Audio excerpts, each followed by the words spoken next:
Ay, galing. Mas bibilib ka sa turkey.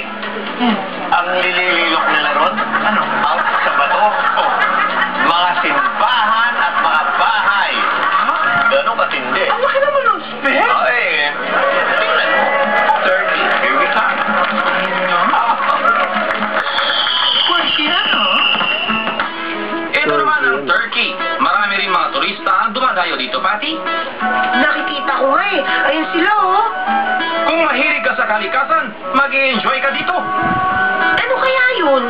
Dito sa Cappadocia, nakakamangha ang formation ng rocks. Tignan mo, oh. Ibang klase ang mga bato, kuya. Wow! Kakaiba nga mga ito! Talagang kahanga-hanga. Ano ba ba? Kayo sa bundok, kuya?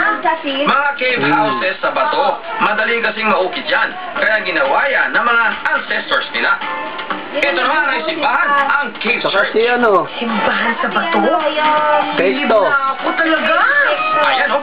May mga paintings pa sa dingding. Ang galing, Frescoes ang tawag dyan. Ang galing naman ang gumawa niya, no? Talagang mabilis kang magutom. Pero masisiyahan ka dahil masarap ang pagkain dito sa Cappadocia. Ay! Jackpot ako dyan! Narito tayo sa isang sikat na restaurant dito. Welcome sa aming restaurant.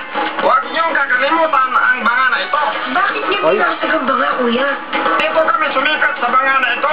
Kung gusto niyong malaman, pasok na kayo. Ito ang kusina at mapapansin mo ang daming maliliit na banga. Ayan ang hinihintay mo, Pati. Nagluluto na sila ng chibog. Ang sarap nga na amoy, kuya! Teka, bakit niya nilalagay sa banga?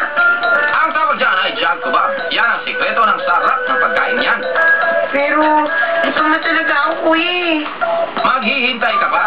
Ang daming ingredients, oh. Maraming klaseng recipe ang jug kebab. Heto ang sikreto. Takpan ang banga at iluto sa kalat. Eh, ang tagal naman.